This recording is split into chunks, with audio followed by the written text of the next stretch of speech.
Why Florida State is a prime college football playoff contender.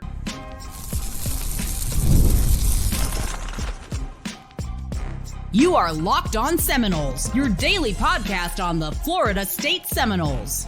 Part of the Locked On Podcast Network, your team every day. Welcome back into Locked On Seminoles. I am your host, Brian Smith. Please rate and review for this show and subscribe and hit that notification bell. And if you would comment on this podcast, got a lot of questions today. It is going to be buy or sell. And the main topic is one that a lot of people are definitely interested in. Is Florida State a prime 2024 college football playoff contender? Today's show is brought to you by FanDuel. Make every moment more. Right now, new customers get $150 in bonus bets with any winning $5 bet. That's $150 with any winning $5 bet. Visit FanDuel.com/locked on to get started. So again, here's the premise of the main question, and I've got several, but this is the one we're going to focus on here for the first 5 minutes or so. I'm going to give the reasons that I think it is and then isn't. I'd be curious to hear your thoughts as well. Why Florida State should or should not be considered a prime contender, like somebody in the first 4 to 6 teams. It's one thing to get the 10 or 11 seed and sneak in. I think if you don't think Florida State could do that, I'd be surprised. Just about everybody's going to rank Florida State in the top 15, so they certainly have an elite chance to make the playoff. Prime contender, just to be clear, like top 6. Do you think Florida State should at least be considered one of those teams that's going to finish in the top 6 in the country for the polls? That's just a yes or no. If you want to go into definition for it and comment on YouTube, I'd love it. But here are my thoughts for the Noles. And if I'm taking a contrarian view, some of the things that I think could work against them. I'm going to go with the positives first. Number one, and this is a huge one. I don't know if I've seen this, at least not recently. I can't remember one off the top of my head. I did my own 2-deep for Florida State, offense and defense. I didn't count special teams, obviously. I just offense and defense. From the 2-deep, that's 44 players. By my calculation and who I have starting, and everybody can have their own, I have Florida State with 28 starters that are either in their 4th or 5th year of college football. That equates to 63.6%. I challenge you to find a team with more experience. Now, there might be maybe some team that's not good, like a lot of teams that are kind of bubble teams to make bowls, redshirt like crazy, take guys and just play with seniors and 5th-year seniors all the time. Iowa State, Kansas State, stuff like that. That's fine. Name another team that's like Florida State that has upper echelon talent that also has this much experience. Again, by my calculations, 28 out of 42. That's a really, really positive stat. Fewer turnovers are more likely. Fewer penalties are more likely. And just playing together, having more cohesiveness, especially at the offensive line. That's important. Got DJ Uyunglele at quarterback, the most important position in sport, 5th-year senior. Those things are very, very important.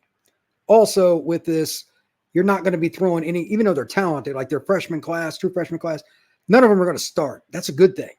That's fine. You don't need that, at least early. And if somebody earns it by the middle of the season and beats out a couple of guys ahead of them, they're older, so be it. There are certain teams around college football that are considered elite. They'll have freshmen start between games 1 and 4.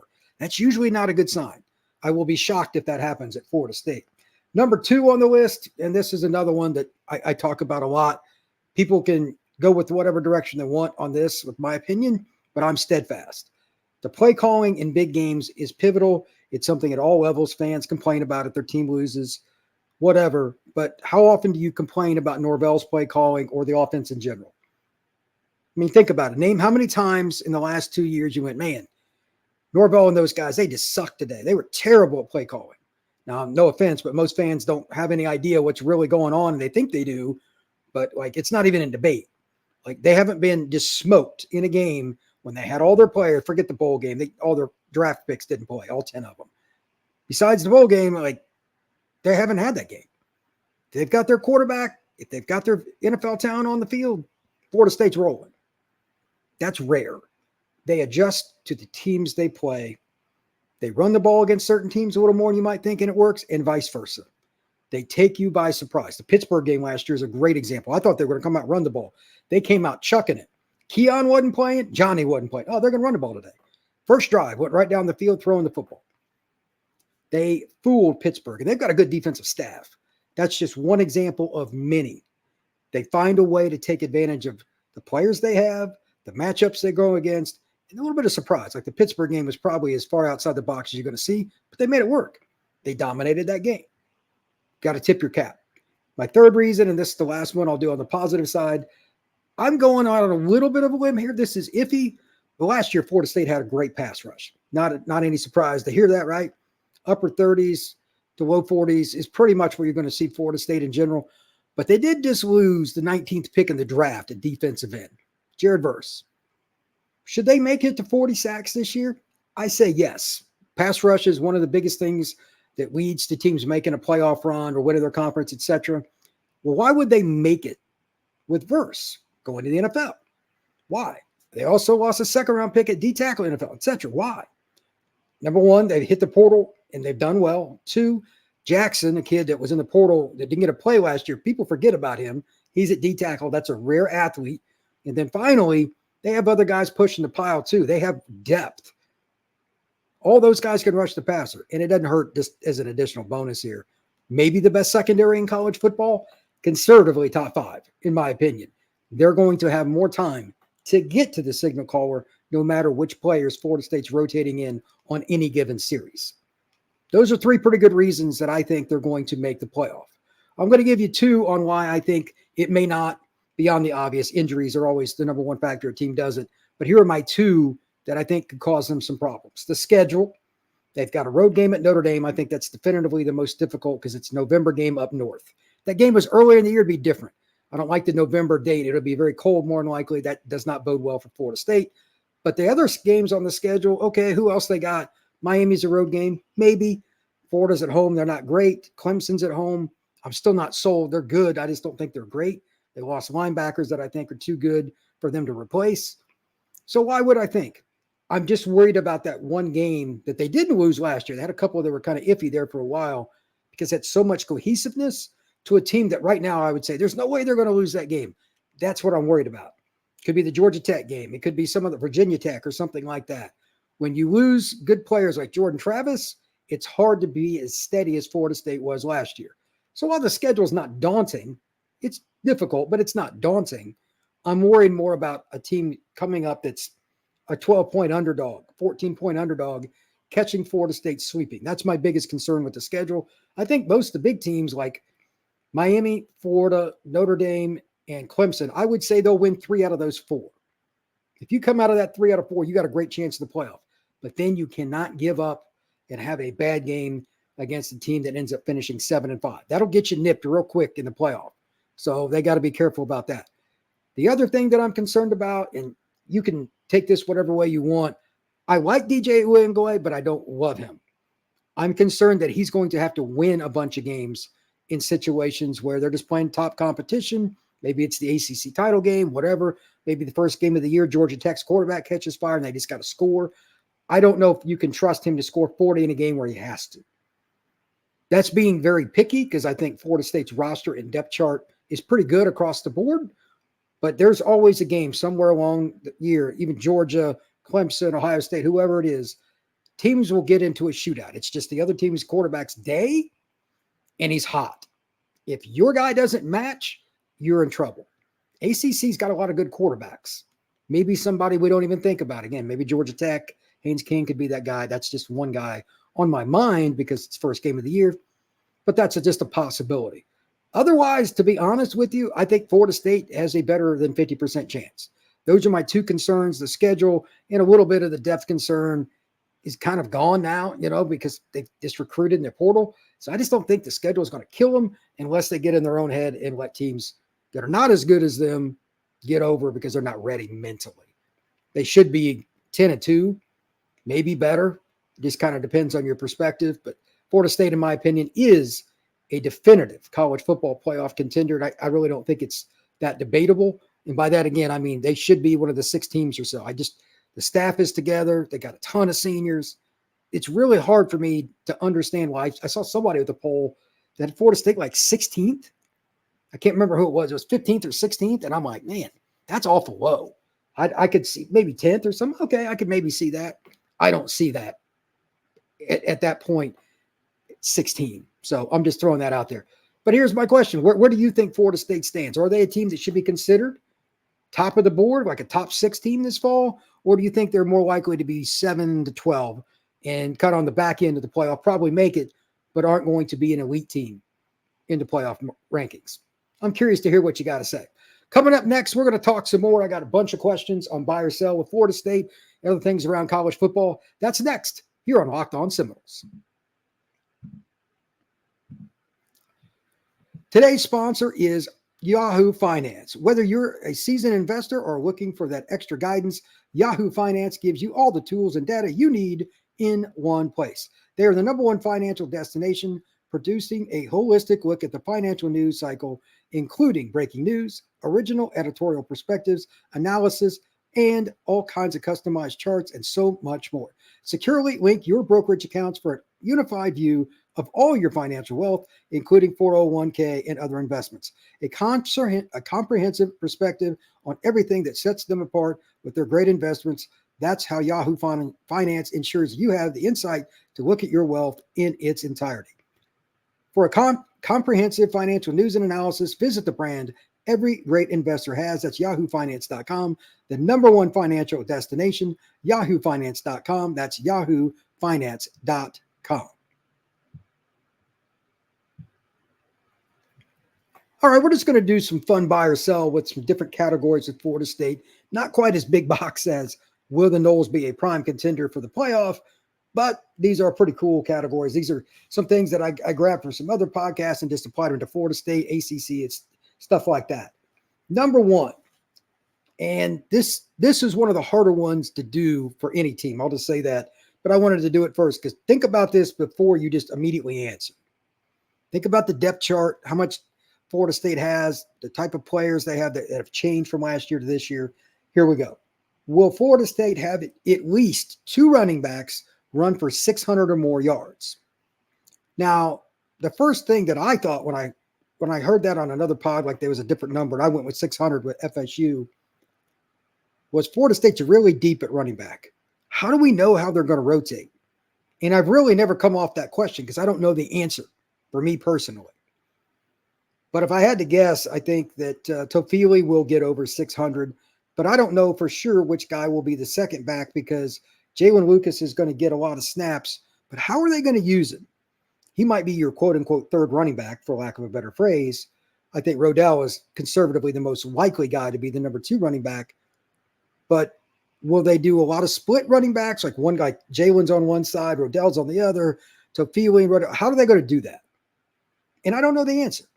They might have 3 guys with 500 plus, and maybe it's Tofili with 825 as the leader, and the other 2 are between 500 and 550, something like that. I can see it. Jalen is not necessarily a volume carry guy, but he's going to catch the ball a lot, et cetera, and he's still going to use up a spot on the field. That's going to take reps from somebody else, and you still got Sam Singleton, you got Cam that's a freshman, et cetera. They have guys. They got Keziah. It's a difficult question. I'm going to say no. I'm going to say Tofili is the only one that goes over 600, but they have a lot of guys in depth. It's not a bad thing. It's good for the team, actually.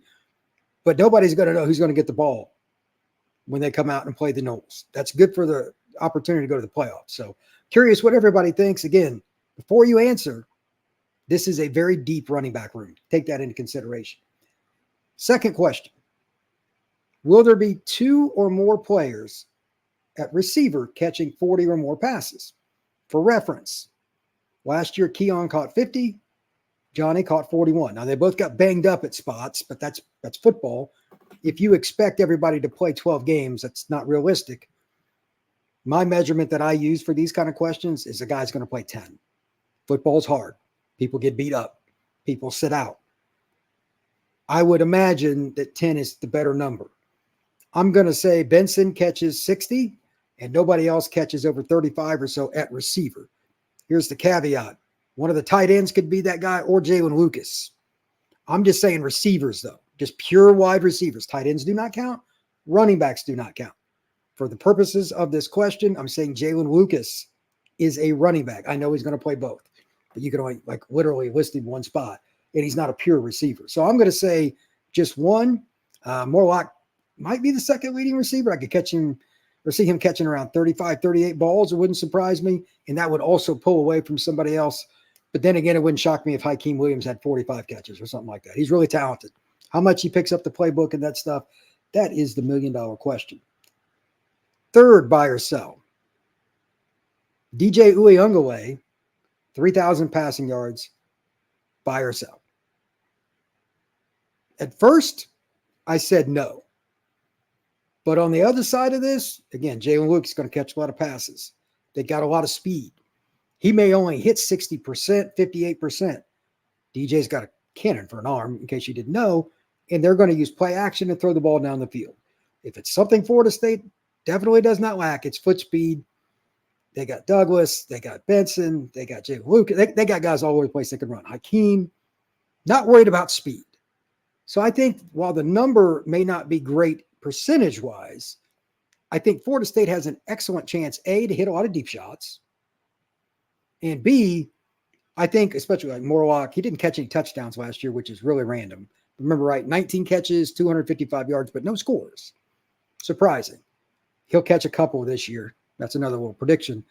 But I also think that Florida State has a really good shot at 3,000 yards passing because they're going to run the football very well, and teams are probably going to bring their safeties up. Just my guess. Now, there could be teams that would rather see DJ hand it off. That's their choice. Florida State's experienced offensive line, and it is very experienced, going up against a team that only puts 6 in the box. Florida State can still run some RPO with DJ and whatnot. I imagine there will be a lot of gives on the running backs in those situations. Just my opinion. Don't block the end. Run the ball to the outside. Do some option, whatever. Florida State's going to hit some big plays on that. And that can also lead to play action passes and RPO shots, all kinds of things. So I think they'll keep defenses off balance and hit big plays. I'm going over now. I've changed my opinion on this. DJ will throw for 3,000 plus, assuming he plays in 12. Now, if he doesn't, I'm going against my own rule here. If he doesn't play in all 12 regular season games, it'll be hard to get to 3,000. At 3,000, that's 250 game, and I think that's very doable. Next up, 40 sacks. Do the Noles get 40 sacks? I talked about this a little bit ago. I think it's doable, and it's one of the reasons I think they are a prime playoff contender, a top 6 team. I just think with Marvin Jones coming over from Georgia, Patrick Payton's a year older, a year smarter, a year stronger. You're going to have maybe the best secondary in college football, and they've got a defense that's returning the defensive coordinator again. Everybody should be in sync. Now, they do play good quarterbacks this year. Veteran guys, I mean, like Miami's got a veteran, Florida's got a veteran, Notre Dame's got a veteran, Clemson's got a veteran. Like the main teams they're playing, they'll be hard to sack, not just because they have good linemen, but because they've got veteran quarterbacks that understand things. And fair enough. Because of that, they might be 35. It's possible. But I think besides those 4 teams, for the most part, Florida State should have 3 sacks on average in just about every other game. There will be very few outside of those 4. They don't get at least 3. At least. There might be a couple that get 5 or 6. So I still think there's a great chance if they only get 2 a game against the 4 I mentioned. Again, Clemson, Notre Dame, Florida, and Miami. I still think they've got a great chance to get up to 40 sacks. That's just my opinion. We'll see. Here in just a second, we're going to finish up with buy or sell on Locked On Seminoles. It's winner take all time in the NBA and NHL, and FanDuel is giving you a shot to bring home a big win of your own. Right now, new customers get $150 in bonus bets with any $5 winning bet. That's $150 to bet on spreads, money lines, player props, and more. Visit FanDuel.com/lockedon and make every playoff shot count. FanDuel, America's #1 sports book. All right. We also should mention that this is an opportunity for you to check out Locked On Sports Today, because if you're watching ESPN or Fox Sports and all the shouting they have, here's a chance to make the switch. Locked On Sports Today brings you the can't-miss analysis, opinions, news, and streaming 24/7 on YouTube or the free Amazon Fire TV channels app, part of the Locked On Podcast Network, your team every single day. let's finish up with a couple more fun questions here.